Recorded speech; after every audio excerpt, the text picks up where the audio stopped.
Hello everyone, कैसे हैं आप सभी। न्यूज़पेपर की क्लास हम लोग स्टार्ट कर देते हैं और जितने बच्चे न्यू हैं उनको बता देती हूँ। ये हम द हिंदू से अपना आर्टिकल रीड करते हैं एवरी डे। तो और अगर आप चैनल पर पहली बार ही आए हैं तो चैनल को सब्सक्राइब जरूर कर लीजिए, और जितने बच्चों ने सब्सक्राइब नहीं किया है वो सभी सब्सक्राइब करिए, वीडियो को लाइक करिए और प्लीज़ वीडियो को शेयर जरूर करिए। और क्या करना है, टेलीग्राम ज्वाइन कर लेना है ताकि आप इस आर्टिकल को रीड कर सकें। चलिए क्लास को शुरू कर देते हैं। फर्स्ट वर्ड है हमारा क्रैकडाउन। क्रैकडाउन का मतलब होता है कठोर कदम। ठीक है, कठोर कदम किसी भी एक्शन, किसी भी चीज़ को रोकने के लिए आपने जो स्टेप्स उठाए हैं वो क्रैकडाउन है। Strict action taken by authorities to stop something wrong और कंट्रोल आ सिचुएशन। तो क्रैकडाउन का मतलब स्ट्रिक्ट एक्शंस जो लिए गए हैं अथॉरिटीज़ के द्वारा। जैसे आपके पापा भी तो अथॉरिटी हैं, वो भी तो आपके खिलाफ में स्ट्रिक्ट एक्शन ले सकते हैं अगर आप कुछ गलत कर रहे हैं या वो सिचुएशन को कंट्रोल करना चाहते हैं।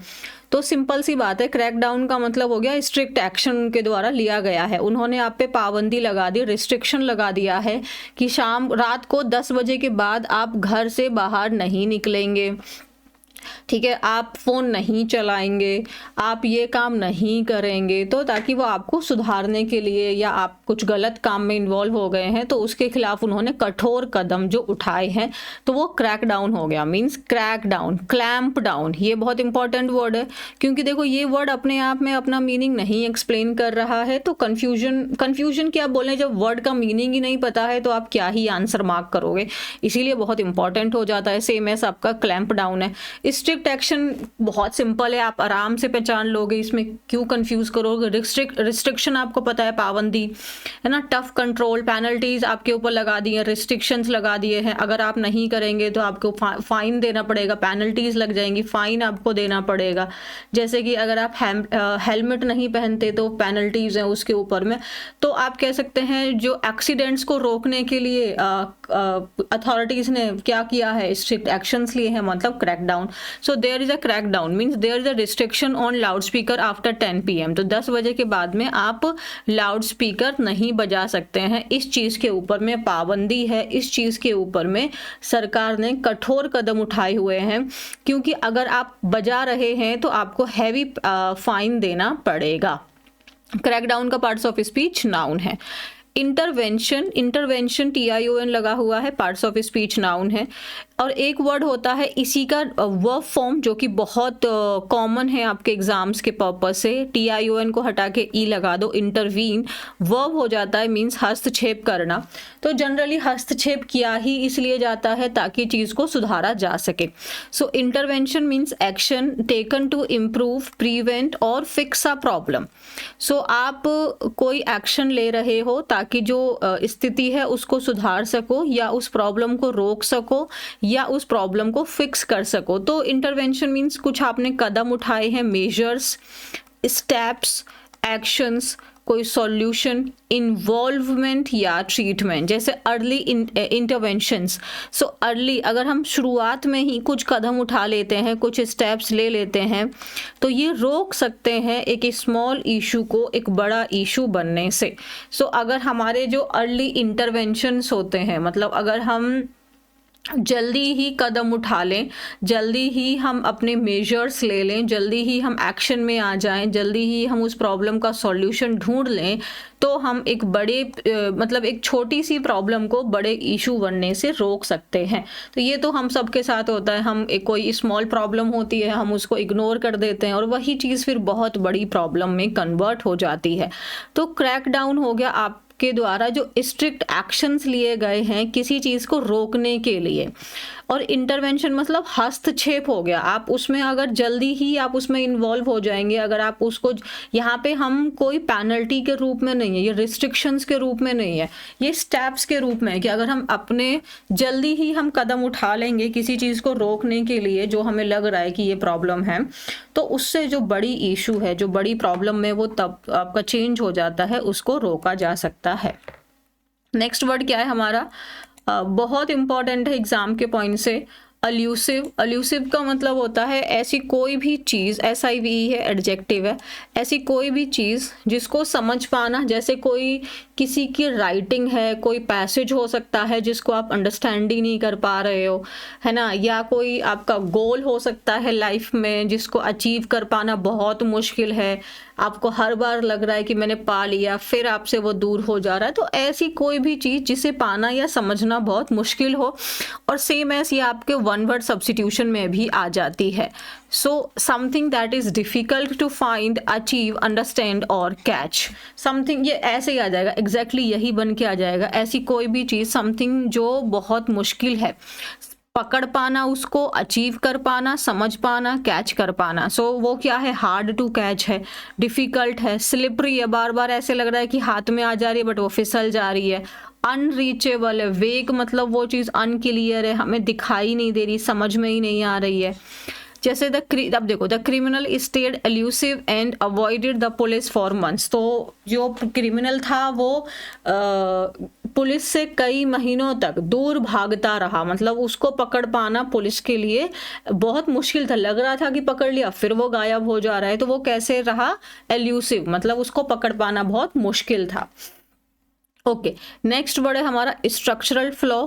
फ्लॉ का मतलब होता है कमी, फ्लॉ का मतलब ही होता है कोई कमी है आपके अंदर, कोई मिस्टेक है, कोई गलती है, मिस्टेक है, ठीक है, स्ट्रक्चरल फ्लॉ। अगर देखो, अगर जितने बच्चे कम्युनिकेशन की यानी अपनी स्पोकन को इम्प्रूव करने के लिए पढ़ रहे हैं, तो उनको 1% ये फील हो सकता है कि मैम ऐसी वोकैब हम कहाँ यूज़ करते हैं एवरीडे लाइफ में। तो मैं अगेन एक ही बात रिपीट करती हूँ, हम इसलिए यूज़ नहीं कर पाते क्योंकि हमको वो चीज़ें आती नहीं है, राइट। तो अगर हम वो चीज़ें सीख लेंगे तो डेफिनेटली हम उसको यूज़ भी करेंगे। तो आपको भागना नहीं है। अगर आप एक बिगिनर हमेशा नहीं रहना चाहते, एक सिर्फ ग्रामर के पॉइंट से नहीं, अपने वोकैब के वर्ड्स को आप अच्छे से यूज़ करना चाहते हैं, तो ये वर्ड्स आपको आने ही चाहिए। अगर आप कहना चाहते हैं ऐसी कोई चीज़ जो बहुत मुश्किल है उसको समझना, पकड़ पाना, तो आप कह सकते हैं यार this thing is elusive, so you can use it in your daily life also, but for that you need to know these words ना। सो इनसे दूर नहीं भागना है, इनको पढ़ना है, ठीक है। अब मैं आसान आसान ही लेके आ जाऊँ एवरीडे, तो फिर आपको चैलेंज कुछ नहीं रहेगा, फिर आपको सीखने के लिए नहीं मिलेगा। लर्निंग हमेशा आप तभी करते हो जब कुछ नया आपको मिल रहा है। बाकी जो इजी वन है वो तो मैं करवाती ही हूँ ना इस वाले चैनल पे। सो स्ट्रक्चरल फ्लॉ। अब स्ट्रक्चरल फ्लॉ क्या होता है, देखो आपके स्ट्रक्चर में ही गलती है, मींस आपकी बेसिक आधार ही गलत है, आपके नींव में ही गलती है। अगर सपोज कोई बिल्डिंग है, बिल्डिंग में यही जैसे, अरे यार ये कितना साधारण एग्जाम्पल है, मतलब आप लोग देखते हो कि रोड बन गया, प्रॉपर एकदम चकाचक रोड बना है, बढ़िया से बन गया है ना, अब 2 महीना आप देख रहे हो कि ये फिर से टूट रहा है। क्यों? क्योंकि यहाँ पे इन्होंने पाइप डालना तो भूल ही गए।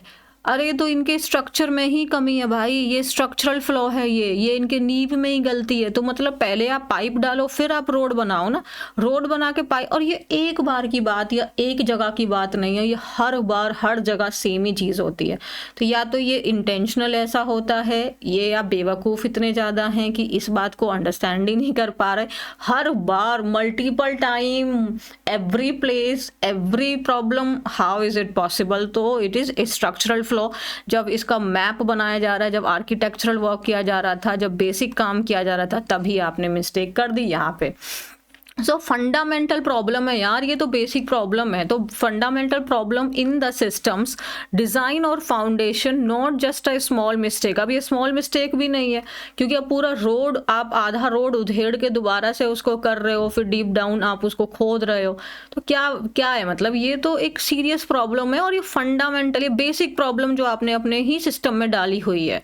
So the education system has a structural flaw. ये चीज़ मैं आपसे कहना चाहती थी, मेरे मन की बात है ये, क्योंकि हो सकता है किसी को पसंद ना आए, बट मुझे ऐसा फील होता है। अब देखो एजुकेशन में स्ट्रक्चरल फ्लॉ क्यों है, क्योंकि वहाँ का जो मेन फोकस है ना, वो सिर्फ रटने के ऊपर में है, स्किल्स डेवलप करने के ऊपर नहीं है। तो जो हम एकेडमिक्स में पढ़ते हैं वो हमारा मेन टारगेट होता है कि हम मार्क्स कैसे एक्स्ट्रा लेके आ सकें। हम मार्क्स के पीछे भागते हैं, हम रिपोर्ट कार्ड के पीछे भागते हैं, टीचर्स के ऊपर में सिलेबस का टारगेट होता है, टारगेट स्टडी हो रही है, बच्चों के ऊपर में ये टेस्ट, वो सिर्फ एक यहाँ मतलब इसके स्ट्रक्चर में ही प्रॉब्लम है, यानी फंडामेंटल प्रॉब्लम है। तो एजुकेशन सिस्टम के ना फंडामेंटल प्रॉब्लम है, स्टूडेंट्स की प्रॉब्लम नहीं है। अब एक स्टूडेंट है, अगर वो मार्क्स नहीं लेके आ रहा तो वो घर से पिटाई खा रहा है, घर पे उसको ताने मिल रहे हैं, तो वो तो भाई रटेगा ना। उसको बोल दिया जाए कि बेटा तुझे मार्क्स की चिंता नहीं करनी, बट तेरे स्किल्स बहुत अच्छे होने चाहिए, जो तू फिजिक्स पढ़ रहा है तो तुझे फिजिक्स अंडरस्टैंड होनी चाहिए, तो देखो वो बच्चा एक्चुअली में प्रैक्टिकल्स करेगा, वो उनको एक्सपेरिमेंट करेगा। तो हमारी स्ट्रक्चरल फ्लॉ है एजुकेशन में, क्योंकि हमारा जो फोकस है वो रटने के ऊपर है, ना कि स्किल्स के ऊपर में। अगर बच्चा ने फिजिक्स साइंस से स्टूडेंट किया है, बीएससी किया है, बट उसको आता नहीं है ना, बीटेक कर रहा है कंप्यूटर साइंस से, बट वो कंप्यूटर साइंस में कितना एक्सपर्ट है ये नहीं हम बात कर रहे हैं। हाँ, टॉपर है वो, ये इंपॉर्टेंट है हमारे लिए। तो ये एजुकेशन सिस्टम का ये स्ट्रक्चरल फ्लॉ है, बेसिक प्रॉब्लम ही एजुकेशन में घुसी हुई है, और वो है कि हमारा फोकस मेमोराइजेशन पे है, ना कि हमारा स्किल्स के ऊपर में है। नेक्स्ट वर्ड है हमारा अनमिस्टेकेबल। प्लीज इस ABLE का मतलब क्या हो गया? लायक। एबल है वो चीज, लायक है वो चीज। मिस्टेक मतलब गलती हो गया, और अन का मतलब हो गया विदाउट। अन का मतलब होता है विदाउट, तो वो चीज गलती के लायक नहीं है, मतलब वो चीज एकदम साफ साफ आपको दिखाई दे रही है। ABLE का पार्ट्स ऑफ स्पीच एडजेक्टिव होता है। सो अनमिस्टेकेबल है वो चीज, मतलब उस चीज में आप मिस्टेक कर ही नहीं सकते, वो चीज आपको क्लियरली साफ साफ दिखाई दे रही है, वो क्लियर है, वो एकदम विजिबल है, वो अनमिस्टेकेबल है। अगर आपसे किसी ने, मतलब सपोज कि आपका गर्लफ्रेंड या बॉयफ्रेंड है और उसने आपसे बोला कि मेरे लिए चॉकलेट लेके आना, और उसने पूरा अच्छे से चॉकलेट लिखा हुआ है, ठीक है,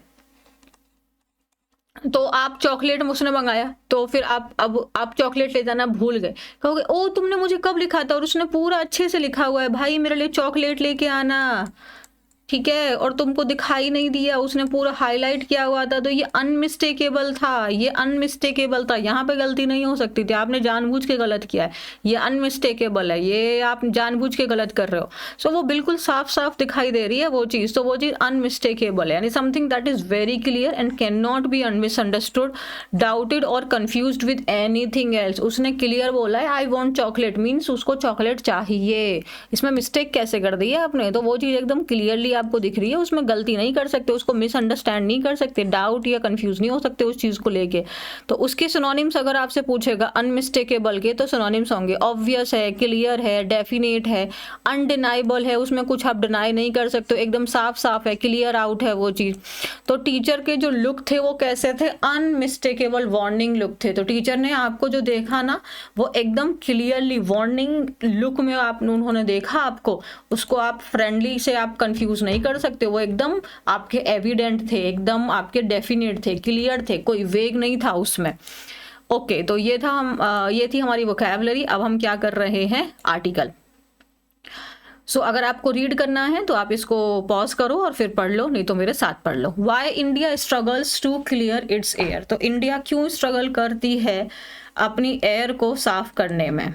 तो आप जानते ही हैं दिल्ली का और NCR का और नियर बाई प्लेसेस में और ओवरऑल बहुत ज़्यादा है, बट ये दिल्ली NCR में एक्सट्रीम है। जैसे अगर मैं आपको अपने लोकेशन का एग्जैक्ट बताऊं जस्ट अभी, तो just give me a second, अभी दिखा, ओ माय गॉड, अभी 500 शो कर रहा है, ये एग्जैक्टली 500 शो कर रहा है इस समय पे। So how is it possible कि 500 AQI के अंदर में कोई बंदा नॉर्मल सांस ले सकता है? सो नहीं, अभी अगर मैंने अभी AQI का जो है, हाँ AQI करके जो ऐप वो है वेबसाइट है, उसमें 244 दिखा रहा है इस समय पे, राइट नाउ।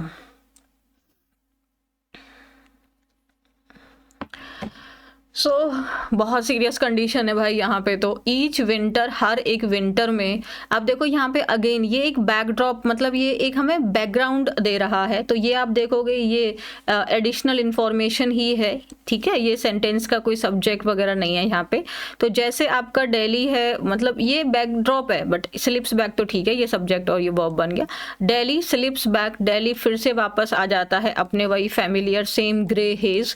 ग्रे का मतलब यहाँ पे पे क्या हो गया, ये कलर हो गया, और हेज क्या होता है, अनक्लियर जो होता है, लेयर बन गई है। तो अनक्लियर आपकी पूरी लेयर बनी हुई है, जो हर बार होती है दिल्ली में, ये कोई नई बात तो है नहीं, हर बार हर विंटर में ऐसे ही होता है।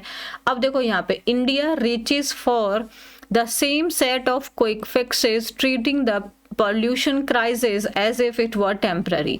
रीच इज फॉर, अपनी नोटबुक में लिख लीजिए, रीच फॉर जब हम इसको फिगरेटिव, मतलब एक होता है लिटरल वास्तविक, जब आप अपनी बाजू वगैरह कोई उठा रहे हैं किसी चीज को निकालने के लिए, किसी चीज तक पहुंचने के लिए, तो वहां पे रीच फॉर, जैसे कप उठा रहे हैं, बुक उठा रहे हैं, शेल्फ वगैरह। बट जब आप ऐसे, जैसे India reaches for the same set of quick fixes, इसका मतलब हुआ है इंडिया ने फिर से किसी चीज को चूज करना। रीच फॉर मीन्स चूज करना उस चीज को, उसी चीज के ऊपर में फिर से डिपेंड हो जाना, उसी चीज के ऊपर में रिलाय हो जाना। रिलाय, डिपेंड, इन सब का मतलब सेम ही है, किसी पे निर्भर होना। तो इंडिया ने फिर से किस चीज को ही चूज किया है, किन चीज के ऊपर ही निर्भर हो गई है, वही सेम सेट जो वो हमेशा हर बार करती है, क्विक फिक्सेस के, जिसमें वो पॉल्यूशन क्राइसिस को, जो पॉल्यूशन की जो प्रॉब्लम है, इसको कैसे ट्रीट कर रहे हैं, जैसे कि ये कोई टेम्पररी प्रॉब्लम है। मतलब इंडिया ने अगेन वही same set of quick fixes को चुना और वो ट्रीट कर रहे हैं पॉल्यूशन क्राइसिस को जैसे कि, एज इफ का मतलब क्या होता है, एज इफ मतलब जैसे कि, एज इफ का मतलब क्या होता है, जैसे कि, मानो। और ये आपका एक हाइपोथेटिकल सिचुएशन, अनरियल सिचुएशन को बता रहा है, जैसे कि ये कोई टेम्पररी प्रॉब्लम हो। तो एक्चुअली में क्या ये टेम्पररी प्रॉब्लम है? नहीं, ये तो एक आपका ओवरऑल प्रॉब्लम है, लगातार चलने वाली प्रॉब्लम है। तो देखो यहाँ पे क्या बोला है, इंडिया ने चूज किया वही अपने same set of quick fixes को जो वो हर बार करते हैं, और वो ट्रीट कर रहे हैं पॉल्यूशन क्राइसिस को जैसे कि ये कोई टेम्पररी प्रॉब्लम हो। तो क्या ये टेम्पररी प्रॉब्लम है? नहीं, ये तो रियल प्रॉब्लम है, ये तो परमानेंट प्रॉब्लम है। तो इसी वजह से आप देखोगे इट लगा हुआ है, आपके ब्रेन में ये बात आएगी, और इसको मैं यहाँ पे समझाऊंगी भी अच्छे से। इट लगा हुआ है, इट के साथ तो हम सिंगुलर वर्ब यूज करते हैं, बट यहाँ पे हमने वर का यूज किया है, ये अभी हम यहाँ पढ़ेंगे, एक बार ये देख लेते हैं। तो वही same set of quick fixes जिनको वो क्विक जल्दी ठीक करने के जो उनके तरीके हैं, वही उन्होंने उठाए, जैसे कि क्लाउड सीडिंग मतलब आर्टिफिशियल रेन, स्मोक टावर मतलब जो आपका एयर प्यूरिफायर की तरह काम करता है, वाटर स्प्रिंकलिंग मतलब स्प्रिंकल करना मतलब छिड़कना, पानी का छिड़काव, और वही ऑड इवन रूल्स की इस दिन पे ये गाड़ियाँ, इस दिन पे ये वाली गाड़ियाँ, फेस्टिवल क्रैकडाउन्स मतलब फेस्टिवल्स के ऊपर में रिस्ट्रिक्शंस लगा देना। फिर से वही सब प्रॉब्लम, ये इनके जो एक्शंस हैं ये रीअपियर हो गए हैं उसी प्रेडिक्टेबल साइकिल में। मतलब जो हमको पता था कि मतलब एयर पॉल्यूशन को फाइट करने के लिए सरकार क्या क्या कदम उठाती है, ये हर बार ऐसा ही होता है। आर्टिफिशियल रेन करवाने की कोशिश करते हैं, वो लगा दिए आपके क्या बोलते हैं, टावर है जो एयर प्यूरिफायर की तरह काम कर रहा है, पानी को स्प्रिंकल करा जा रहा है, ऑड इवन रूल लगा दिया, फेस्टिवल्स पर लगा दिया, आप पटाखे वटाखे नहीं छोड़ोगे उस पर रिस्ट्रिक्शंस लगा दिए। वही प्रेडिक्टेबल चीज़ें हैं, कुछ आपकी अनप्रेडिक्टेबल नहीं किया इस बार भी। These are all high visibility steps that promise urgency, but they change little on the ground. अब देखो यहाँ पे these are all high visibility steps. Understand this line. High visibility step. Visibility मतलब दिखाई देना. तो ये steps कैसे हैं? मतलब आपको दिखाई दे रहे हैं अच्छे से, हर बंदा देख पा रहा है। हाँ, वाटर स्प्रिंकल हो रहा है तो पब्लिक की अटेंशन उसको ग्रैब हो रही है, स्मोक टावर लगा हुआ है, आर्टिफिशियल रेन हो रही है, तो लोगों को लग रहा है कि हाँ सरकार एक्शंस तो ले रही है। तो यानी कि ये हाई विजिबिलिटी स्टेप्स हैं, लोगों की अटेंशन को ग्रैब कर रहे हैं और ऐसा लग रहा है कि हाँ अर्जेंसी है, ऐसा प्रॉमिस हो रहा है, दिखा रहे हैं कि इनको मतलब अर्जेंसी की सिचुएशन है। लेकिन इन रियलिटी में ये मतलब but they change little on the ground. On the ground का मतलब in real, but in real में कोई भी बदलाव नहीं हो रहा है। आगे ब्रैकेट डाल के भी दे दिया, इन द एयर मतलब भैया हवा उतनी ही आपकी जहरीली है, तो जितना ये दिखा रहे हैं उन स्टेप से कोई काम हो नहीं रहा है। ये भले ही हाई विजिबिलिटी स्टेप्स हैं, बट इन रियल में इससे कोई भी परिवर्तन नहीं हो रहा है। अब यहाँ पे देखते हैं हम लोग, ये एक ग्रामर का रूल होता है, बट हम इसे रूल की तरह नहीं, एक अपने रियल लाइफ में यूज़ करेंगे। हम इनको ऐसे समझेंगे, हम रूल को हम पता है रूल बना के छोड़ देते हैं, तो वो रूल ही रह जाता है। हम रूल नहीं बनाएंगे, हम समझेंगे कि इसको हम डेली लाइफ में कैसे यूज़ करेंगे। अब सी यहाँ पे इफ़ इट वर टेम्पररी, इसको ऐसे ट्रीट किया जैसे कि वो टेम्पररी है, मतलब इसका मतलब ये हुआ कि वो टेम्पररी नहीं है। तो अगर हम ये बोलना चाहते हैं कि वो वैसा नहीं है, इफ ही मतलब ही वॉज इनोसेंट का मतलब हुआ कि वो सच में मासूम था, मतलब वो सच में इनोसेंट था, उसने गलती नहीं की। और he acted as if he were innocent, that means उसने ऐसा एक्ट कर रहा था जैसे कि वो आपका मासूम हो, गुनहगार नहीं हो, लेकिन मतलब रियल में वो गुनहगार था। उसके गुनहगार होने के ज़्यादा चांसेस थे एज कंपैरिजन टू उसके इनोसेंट होने के। सो वर जब हम किसी भी सब्जेक्ट के साथ, irrespective of any subject, means आप प्लूरल के साथ तो वर लगाते ही हो, बट जो सिंगुलर सब्जेक्ट है, कोई नेम ऑफ द पर्सन हो गया, या फिर आपका ही है, शी है, जैसे अभी आपने इट देखा, आई के साथ हम वॉज लगाते हैं, आई है, तो इन सब के साथ भी हम लोग वर लगाएंगे। और बाकी सब प्लूरल नाउन्स के साथ, प्लूरल के साथ तो आप वर ऑलरेडी लगाते ही हो, तो हम सब के साथ वर लगाएंगे अगर जो हम बात बोलना चाहते हैं वो बात इमेजिनरी है, मतलब हम सिर्फ ऐसी कल्पना कर रहे हैं। जैसे कि अगर आपने ये पढ़ा होगा तो ये आप बहुत बार पढ़े होगे, ये जब भी ये रूल पढ़ते हो, काश में एक पंछी होता, तो हम इसको पढ़ते हैं आई विश, या हम बोलते हैं काश, या काश जैसे हमने I wish, I were a bird, ये पढ़ा है आपने ना। तो ये इसीलिए है क्योंकि ये तो एकदम अनरियल सिचुएशन हो गई, ये एकदम आपकी इमेजिनरी है, ये सिर्फ कल्पना है। क्या इन रियल में कोई पॉसिबिलिटी है हमारे बर्ड बनने का? तो नहीं है। तो इसीलिए हम सिर्फ एक इमेजिनरी सिचुएशन शो करना चाहते हैं, अनरियल सिचुएशन ऐसा मान लेते हैं, हाइपोथेटिकल सिचुएशन शो कर रहे हैं। तो irrespective of your subject you will always use were. जैसे इफ आई वर यू, यदि मैं तुम्हारे स्थान पर होता, अगर आप चाहें तो हिंदी में इसका सेंटेंस लिख सकते हैं इफ आई वर यू, और ये आप हमेशा अपनी लाइफ में बोलेंगे, अगर मैं तुम्हारे स्थान पे होता तो मैं ये करता, मैं वो करता। अब ये वाला जो कंडीशन है आप अपने हिसाब से लगा देना। इफ आई वर यू, अगर मैं तुम्हारे स्थान पे होता। If I were your sister, अगर मैं तुम्हारी बहन होती, मतलब अब तो मैं तुम्हारी बहन नहीं बन सकती ना, बोल दो मैं तुम्हारी सिस्टर हूं तो वो अलग बात है, बट हमारा कोई अब रिलेशन बहन वाला नहीं होगा, मतलब समझ रहे हो। If I were your girlfriend, मतलब मैं तुम्हारी गर्लफ्रेंड नहीं बन सकती, ये सिर्फ एक इमेजिनरी है, ये हाइपोथेटिकल सिचुएशन है। If I were your mother, तो मदर बनने का चांस है नहीं है, ये सिर्फ अनरियल है। तो ये आप ऐसे करके लगा दोगे। अच्छा, अब यहाँ पे कोई भी सब्जेक्ट लगा दो तब भी वर ही रहेगा। और फिर उसके बाद जब आप रिजल्ट लगा रहे हो तो रिजल्ट भी पढ़ लेते हैं। Very good. रिजल्ट में हम कभी भी विल नहीं लगाएंगे, क्योंकि विल तो मतलब फ्यूचर की पॉसिबिलिटी बताता है, मतलब ये काम तो होगा, I will do this work, इसका मतलब मैं ये काम करूंगी। तो हम रियल चीज को थोड़ी ना दिखा रहे हैं, हम तो अनरियल है। तो फिर हम यहाँ पे वुड का यूज करेंगे, या कैन नहीं यूज करेंगे, हम कुड का यूज करेंगे। और फिर इसके बाद हम एज इट इज हमारी वर्ब की फर्स्ट फॉर्म का यूज करेंगे। सो अगर मैं तुम्हारे स्थान पर होती तो मैं ज्यादा पढ़ाई करती, I would study more. If I were you I would study more. अगर मैं तुम्हारे स्थान पर होती तो मैं तुम्हारी हेल्प करती। If I were you I would help you. ठीक है, I would help you, would help you.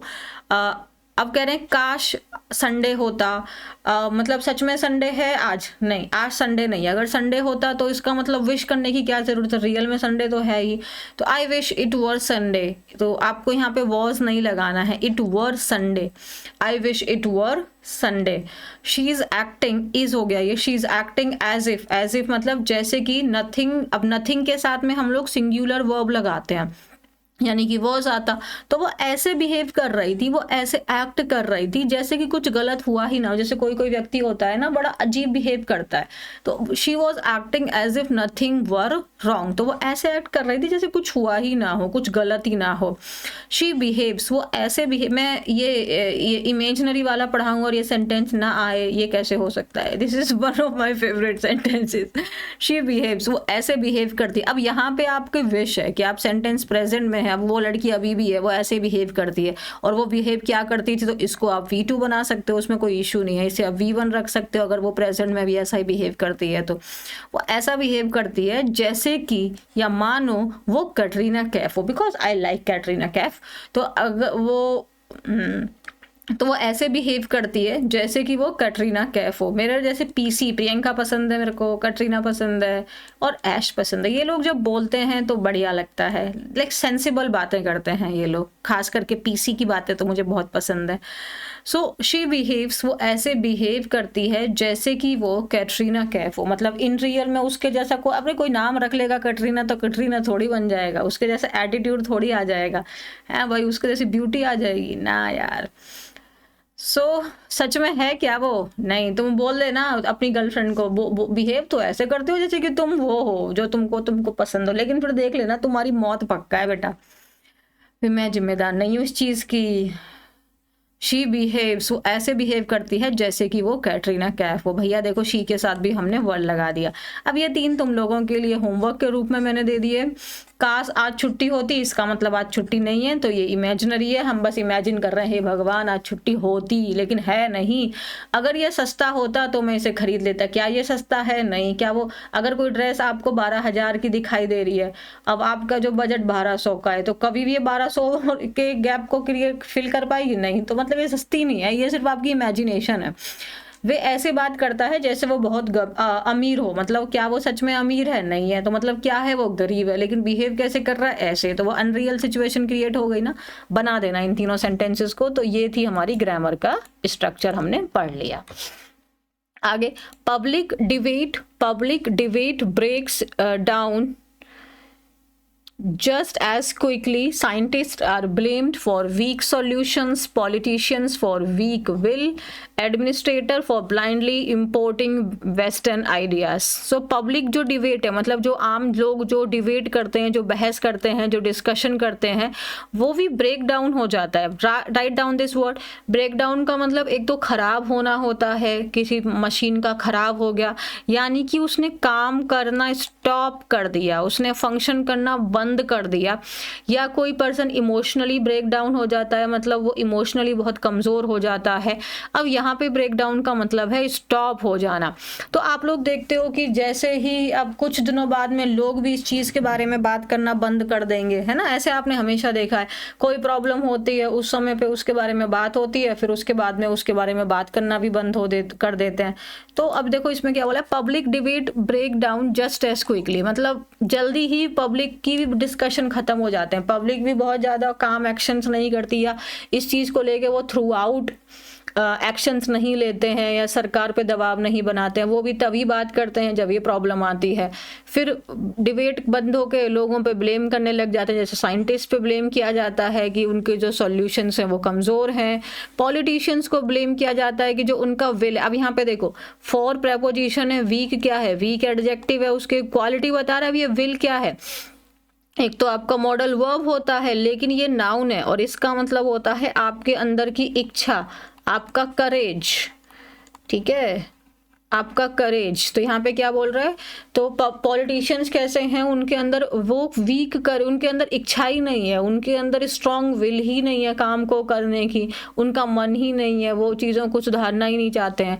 Administrators कौन होते हैं? जो आपकी चीज़ों को एडमिनिस्ट्रेट कर रहे हैं, मैनेज कर रहे हैं। वो ब्लाइंडली इम्पोर्ट कर रहे हैं वेस्टर्न आइडियाज़ को, मतलब उन्हीं आइडियाज़ को वो फॉलो कर रहे हैं जो वेस्टर्न कंट्रीज़ में लगाया जा रहा है। तो फिर ये बोला गया कि पब्लिक भी जल्दी ही इन चीज़ों को भूल जाती है, फिर लोग ब्लेम कर देते हैं और बात खत्म हो जाती है। अलग अलग ब्लेम कर दिया। There is some truth in each charge. Each charge, charge का मतलब क्या हुआ? चार्ज का मतलब हुआ एक्यूजेशन, आरोप लगाना उसके ऊपर में। एक्यूजेशंस लगा रहे हैं आप, ब्लेम कर रहे हैं आप उनको, ठीक है, आप उनके ऊपर चार्ज कर रहे हैं, मतलब उनके ऊपर आप आरोप लगा रहे हैं। सो अब क्या है, देयर इज सम ट्रूथ। अच्छा, यहाँ पे देख लेते हैं देयर के बारे में। देयर क्या है, एडवर्ब है, बट आप कहोगे मैम ये तो सब्जेक्ट के प्लेस पे है, ये सूडो सब्जेक्ट है, ये रियल सब्जेक्ट ये नहीं है, सब्जेक्ट यहाँ पे ट्रूथ है, तो इसीलिए देयर के बाद वर्ब कौन डिसाइड करेगा, ये देयर नहीं करेगा। यहाँ पे जो नाउन आ रहा है उसके अकॉर्डिंग वर्ब आएगी। अगर नाउन सिंगुलर है verb singular, noun plural verb plural, truth आपका सिंगुलर है तो यहाँ पे इज आया। कुछ तो सच्चाई है हर एक चार्ज में, यानी हर एक एक्यूजेशन में, हर एक ब्लेम में, लेकिन कोई भी जो बात है वो कंप्लीटली पिक्चर नहीं दे रही है, मतलब but none explains the full picture by itself. लेकिन कोई भी चीज़ अपने आप में कंप्लीट इन्फॉर्मेशन हमको प्रोवाइड नहीं करी। मतलब डेफिनेटली ये कहीं ना कहीं सब में सच्चाई है कि जो पॉलिटिशियंस हैं वो इसको गंभीरता से नहीं ले रहे हैं, सॉल्यूशंस साइंटिस्ट भी इसको वीक सॉल्यूशंस दे रहे हैं, एकदम परमानेंट सॉल्यूशन कुछ नहीं आ रहा है। जो एडमिनिस्ट्रेटर्स हैं, जो इन चीज़ों को एडमिनिस्ट्रेट कर रहे हैं, वो भी अपने कुछ आइडियाज़ नहीं लगा रहे। तो इनमें कुछ तो सच्चाई है, लेकिन सब कुछ यही नहीं है, या फिर वो पिक्चर कंप्लीट नहीं है अपने आप में। कुछ कुछ बात सही है बट सब सही नहीं है। अब आगे बोला है कि over the last couple of weeks मतलब पिछले कुछ सप्ताहों में दिल्ली में। अब आप देखोगे तो ये एक एडिशनल इन्फॉर्मेशन है। अब देखो यहाँ पे कॉमा लगा के इसको सेपरेट कर दिया और यहाँ से हमारा सब्जेक्ट शुरू हुआ है, रिस्पॉन्स सब्जेक्ट हो गया, उसकी वर्ब हैज और मेन वर्ब इंक्लूडेड है। अगर आपसे मैं ये पूछूं कि ये क्या है, इसको पूरा पूरा आपसे कोई पूछेगी ये क्या है, तो देखो over the last couple of weeks, तो क्या मतलब समय के बारे में बता रहा है, पिछले कुछ सप्ताहों से। तो ये हमारा हो गया आपका टाइम क्लॉज हो गया। सो ये हमारा एडवर्ब ऑफ टाइम का हो गया। सो ये टाइम का क्लॉज है, ये आपका एडवर्ब ऑफ टाइम अगर हम इसको बोलें, और ये एडवर्ब ऑफ प्लेस हो गया। इन दिल्ली मतलब कहाँ पर, तो जो आपको जगह वेयर का आंसर दे वो एडवर्ब ऑफ प्लेस होता है। जो आपका व्हेन का आंसर दे वो एडवर्ब ऑफ टाइम होता है। जो आंसर आपको हाउ का दे, कैसे, वो एडवर्ब ऑफ मैनर होता है, काम किस तरीके से हुआ। अब आगे देखो, ये तो एडिशनल इन्फॉर्मेशन है, यहाँ से शुरू है। तो जो पब्लिक का रिस्पॉन्स है, has also included some public protest. अब यहाँ पे देखो कि मतलब पिछले कुछ सप्ताह में आपके दिल्ली के जो लोग हैं वो भी डायरेक्टली अब इन्वॉल्व हो रहे हैं इस चीज़ों में। तो उसमें मतलब has also included small public protest, मतलब पीपल इंक्लूड हो रहे हैं। तो वो अपना एंगर, अपनी फ्रस्ट्रेशन उन्होंने किस चीज़ के थ्रू दिखाई, एक स्मॉल छोटी सी पब्लिक प्रोटेस्ट उन्होंने की थी नवंबर 24 को, जिसमें आपके 50 to 60 प्रोटेस्टर थे, वो इंडिया गेट के पास में गैदर्ड हुए थे। और जहाँ पर आपकी हैवी सिक्योरिटी, इंडिया गेट पे हमेशा ही हैवी सिक्योरिटी रहती भी है वैसे भी। उसके बाद इवेंचुअली पुलिस ने डिटेन कर लिया, मीन्स उनको अरेस्ट कर लिया 5 लोगों को। पीपल ऑलरेडी अपने आप में प्लूरल नाउन है। इवन दो मीन्स हालांकि। इवन दो का क्या मतलब होता है, इवन दो मतलब इस चीज के बावजूद, मतलब despite the fact, despite the fact that, तो इस चीज होने के बावजूद द प्रोटेस्ट जो था वो पीसफुली था। तो प्रोटेस्ट वर पीसफुल, लेकिन इस चीज के बावजूद भी वहां पे 5 लोगों को अरेस्ट कर लिया, क्योंकि ये बहुत हाईली सेंसिटिव एरिया होता है। उसके बाद में the repeat pattern of short term interventions point to a structural flaw. ये जो रिपीट पैटर्न है शॉर्ट टर्म इंटरवेंशंस का, मतलब ये जो एक्शंस लिए जाते हैं, ये जो स्टेप्स लिए जाते हैं शॉर्ट टर्म मतलब टेम्पररी आप तरीके से उन चीज़ों पे आप कदम उठा रहे हैं। तो और ये जो रिपीट पैटर्न है ये पॉइंट करता है, सब्जेक्ट कौन है हमारा, पैटर्न ऑफ प्रेपोजिशन है, तो ये प्रेपोजिशनल ऑब्जेक्ट हो गया, पैटर्न हमारा सब्जेक्ट है, इसलिए यहाँ पे पॉइंट्स आया है। पैटर्न्स होता तो यहाँ पे पॉइंट आ जाता, ये चीज़ आपको ध्यान रखनी है। तो ये जो रिपीट पैटर्न है कि जब आपके कदम उठाए जाते हैं वो टेम्पररी होते हैं, तो ये चीज को दर्शाता है कि आपके स्ट्रक्चर में ही प्रॉब्लम है, यानी कि बेसिक फंडामेंटली आपके चीजों में गलती है। The countries air quality institutions, मतलब जो साइंटिस्ट हैं, गवर्नमेंट हैं, रेगुलेटर है, सिटीज और कम्युनिटीज हैं, operate largely on their own. अब ये जो लोग हैं जो एयर क्वालिटी को इम्प्रूव कर सकते हैं वो कौन कौन है, साइंटिस्ट है, गवर्नमेंट है, रेगुलेटर्स हैं, जो पुलिस वगैरह है जो रेगुलेट करते हैं, कंट्री है, और लोग हैं वहाँ के, ये सब ऑपरेट कर रहे हैं। ऑपरेट करना मतलब काम करना, फंक्शन करते हैं अपने आप, मतलब ये लोग कोलैबोरेट होके नहीं कर रहे, एक साथ मिलकर नहीं कर रहे हैं, सब जिसको जो समझ में आ रहा है वो वैसे कर रहा है, और कोई भी क्लियर ओनरशिप नहीं है, मतलब कोई भी डायरेक्ट ये रिस्पॉन्सिबिलिटी नहीं ले रहा है और कोई शेयर्ड अथॉरिटी नहीं है, जिसकी वजह से लास्टिंग प्रोग्रेस रिमेन्स एल्यूसिव। तो मतलब कि जो लास्टिंग प्रोग्रेस का मतलब लंबे समय तक कोई हमें कोई इसकी बेनिफिट हमें दिखाई दें, ये चीज़ हमें कैसी लग रही है, एल्यूसिव है, कि इस चीज़ को पकड़ पाना, मतलब लास्टिंग सॉल्यूशंस प्राप्त कर पाना बहुत मुश्किल है, बहुत हार्ड है, क्योंकि कोई भी एक साथ में मिलके काम नहीं कर रहे हैं, सब अपने आप जिनको जो समझ आ रहा है वो कर रहे हैं, कोई अथॉरिटी नहीं ले रहा है इस चीज़ को लेके, कोई रिस्पॉन्सिबिलिटी नहीं ले रहा है, तो इसमें कुछ भी समझ नहीं आ रहा है कि इसके जो सॉल्यूशंस हैं वो निकल भी पाएंगे कि नहीं, इसीलिए वो कैसे हैं, वो एल्यूसिव है। क्लियर एयर जो है ये कोई सीजनल एस्पिरेशन नहीं है, मतलब ये कोई हमारा सीजनल एम नहीं है। एस्पिरेशन मीन्स आपका एम, आपकी डिज़ायर, आपके गोल, ठीक है। तो ये कोई सीजनल गोल नहीं है कि विंटर में ही बस इसको है, ये तो थ्रू आउट प्रॉब्लम रहती है।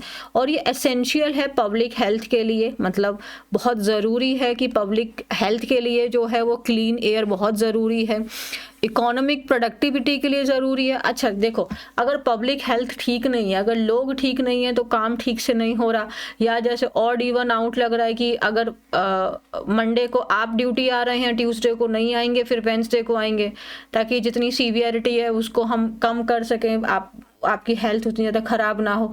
तो ऑब्वियसली इकोनॉमिक प्रोडक्टिविटी से डाउन हो रही है, और जो बेसिक फंक्शनिंग है सिटीज़ की, इन सब चीज़ों के लिए आपका क्लीन एयर एसेंशियल है। ये कोई सीजनल एस्पिरेशन नहीं है। इंडिया सीख सकती है from global experience and from its own scientific advances. India कहाँ से सीख सकती है? ग्लोबल एक्सपीरियंस से, मतलब बाकी कंट्रीज़ ने, बाकी नेशंस ने किस प्रकार से एयर क्वालिटी के साथ में उसको इम्प्रूव किया है, एयर पॉल्यूशन से उन्होंने लड़ाई लड़ी है, और वो अपनी खुद की जो साइंटिफिक नॉलेज है, एडवांसेस मतलब जो हमारी अपनी नॉलेज है, उससे इंडिया सीख सकती है, ठीक है, उसका इस्तेमाल कर सकती है। But lasting progress depends on institutions and policies shaped for Indian conditions. लेकिन जो लास्टिंग प्रोग्रेस है, मींस जो हमें एवर लास्टिंग, जो लंबे समय तक रहेगा, जो परमानेंट हमारा जो सॉल्यूशन है, वो किस चीज़ पे डिपेंड करता है? इंडिया के इंस्टीट्यूशंस के ऊपर, इंडिया की पॉलिसीज़ के ऊपर, जो आप उस प्रकार से बने जो इंडियन कंडीशंस को मद्देनज़र रखते हुए बने, उसी चीज़ के थ्रू आपके लास्टिंग सॉल्यूशन हमें मिल सकता है। टेम्पररी सॉल्यूशन नहीं, परमानेंट सॉल्यूशन मिल सकता है। Technology may offer movement of relief, but only governance built for India's complexity can deliver durable change. Technology, जैसे अभी आप देख रहे हैं क्लाउड, आपकी क्या बोलते हैं, आर्टिफिशियल रेन है, फिर आपका एयर प्यूरीफायर के लिए वो टावर वाला लगा दिया है, या वाटर स्प्रिंकल हो रहा है, या ऑड इवन है। तो ये सब चीज़ें कुछ ही समय के लिए आप रिलीफ दे सकती हैं, बट अगर हमें लॉन्ग लास्टिंग चेंज अगर हमें चाहिए कि हर बार हमारे यहाँ पे इतना पॉल्यूशन ना हो, उस चीज़ का सिर्फ और सिर्फ सॉल्यूशन कौन दे सकता है? गवर्नेंस, सरकार दे सकती है, जिसको बनाया ही गया है इंडिया की कॉम्प्लेक्सिटी को ध्यान में रखते हुए, है ना। तो इंडिया का इन्वायरमेंट, इंडिया के लोग, इंडिया की कंडीशंस को ध्यान में रखते ही तो इंडिया की सरकार को चुना गया है। तो वही है जो यहाँ पे परमानेंट हमको सॉल्यूशन दे सकते हैं। द टूल्स एग्जिस्ट, मतलब ऑलरेडी हमारे पास में साइंटिफिक नॉलेज है, साइंटिफिक थिंग्स हैं हमारे पास में, जो टूल्स की रिक्वायरमेंट है वो ऑलरेडी हैं।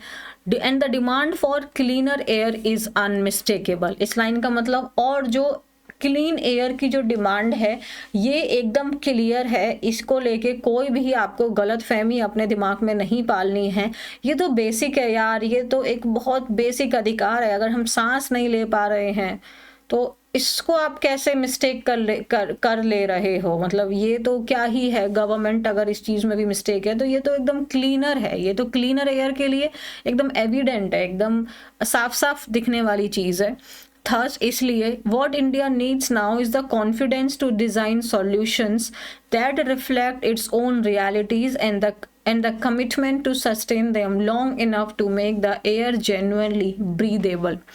तो एक्चुअली में इंडिया को क्या चाहिए? What India needs now, India को अभी क्या चाहिए? तो वो चाहिए कॉन्फिडेंस टू डिज़ाइन सॉल्यूशन, कि आप सॉल्यूशंस डिज़ाइन करें जो शो करे, जो रिफ्लेक्ट करे अपनी ओन रियलिटीज़ को, मतलब जो हमारे यहाँ की प्रॉब्लम है उसको सही करे।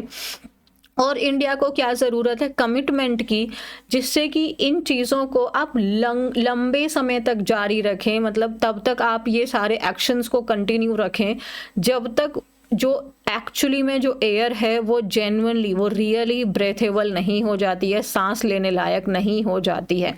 सस्टेन करना मतलब किसी चीज़ को कंटिन्यू रखना, और है ना, सस्टेन करना, उस चीज़ को जारी रखना, उसको मेंटेन करना। तो ये प्रोसेस को आपको ये कमिटमेंट लेना होगा कि आप इन चीज़ों को आप लंबे समय तक जारी रखेंगे जब तक रियल में एयर हमारी क्लीन नहीं हो जाती है। ये टेम्पररी स्टेप्स लेने से काम नहीं चलेगा। यहाँ पे एक ये चीज़ आप तो देखेंगे, what India needs now is the confidence. अच्छा ये देखो, अब ये स्ट्रक्चर हमें कंफ्यूज कर देता है ना। अब इस स्ट्रक्चर को हम समझते हैं। अब हमें ये कंफ्यूजन हो जाता है कि जैसे अब देखो यहाँ पे ये इंडिया सब्जेक्ट है, तो इंडिया के हिसाब से हमारी नीड वर्ब आ गई, तो इंडिया सिंगुलर सब्जेक्ट है तो हमने नीड्स लगा दिया, इंडिया के हिसाब से नीड्स आ गई, नाउ तो एडवर्ब हो गया। अब ये जो इज आया है, ये इज किसके हिसाब से आया है, यानी कि अगर ये व्हाट, यहाँ पे क्वेश्चन नहीं पूछ रहे हैं हमें क्या, हमें इस समय इंडिया को क्या चाहिए, हमें चाहिए कॉन्फिडेंस। तो यहाँ पे हम सवाल नहीं पूछ रहे हैं, हम बता रहे हैं, ये वे ऑफ स्पीकिंग है हमारा। अब ये जो इज आया है, क्या ये व्हाट की वजह से आया है, या व्हाट के साथ जब व्हाट से सेंटेंस हो रहा है और हम स्टेट में, हम क्वेश्चन नहीं पूछ रहे, हम एक स्टेटमेंट दे रहे हैं, तो क्या ये हमारा हमेशा सिंगुलर आता है? ये चीज़ डिपेंड करती है आपके ये वाले किसके ऊपर में, इसको वैसे सब्जेक्ट कॉम्प्लीमेंट कह देते हैं, तो इस वाले के ऊपर में, इस शब्द के ऊपर डिपेंड करती है। जिसे आप सब्जेक्ट कॉम्प्लीमेंट कौन होता है, जब आपके लिंकिंग वर्ब्स जब मेन वर्ब का काम करती हैं तो वो सब्जेक्ट आपका कॉम्प्लीमेंट होता है। तो हम इसको बहुत सिंपल तरीके से समझेंगे। अगर आपका सेंटेंस आप ऐसे बना रहे हो या एग्जाम में आ रहा है, व्हाट लगा हुआ है, फिर यहाँ पे सब्जेक्ट लगा हुआ है, फिर यहाँ पे आपकी वर्ब है। अब इस सब्जेक्ट के अकॉर्डिंग आपने ये वर्ब चुन ली, फिर आपने यहाँ पे क्या है, अब ये जो इज है ये बी की फॉर्म्स है, तो अब बी की फॉर्म किसके अकॉर्डिंग आएगी, वो आएगी इस वाले वर्ड के अकॉर्डिंग, ये सब्जेक्ट कॉम्प्लीमेंट के अकॉर्डिंग। यानी कि यहाँ पे क्या दिया है, ये क्या है, ये सिंगुलर है ये वाला, तो फिर ये वाली वर्ड सिंगुलर होगा, और अगर ये प्लूरल है तो ये प्लूरल होगा। और अब देखो इसमें द थिंग आप ऐसे बना सकते हो। अब ऐसे हम बनाएं, the thing what India needs, ये रिलेटिव प्रोनाउन की तरह काम करता है। अगर आपने रिलेटिव प्रोनाउन पढ़ा होगा तो आप देख सकते हैं यहाँ पे ये वाला व्हाट हमने इस तरीके से पढ़ा हुआ है कि उसके आगे एंटीसीडेंट लगाने की ज़रूरत नहीं है, क्योंकि एंटीसीडेंट उसके अंदर खुद होता है। ये रिलेटिव प्रोनाउन के अंदर ऑलरेडी पढ़ा हुआ है, बट नहीं है तो कोई बात नहीं, आप ऐसे सिंपल आप समझ लो। आप बहुत बेसिक आप नहीं है, मतलब बहुत एडवांस नहीं, तो बेसिक तरीके से हम सीखेंगे।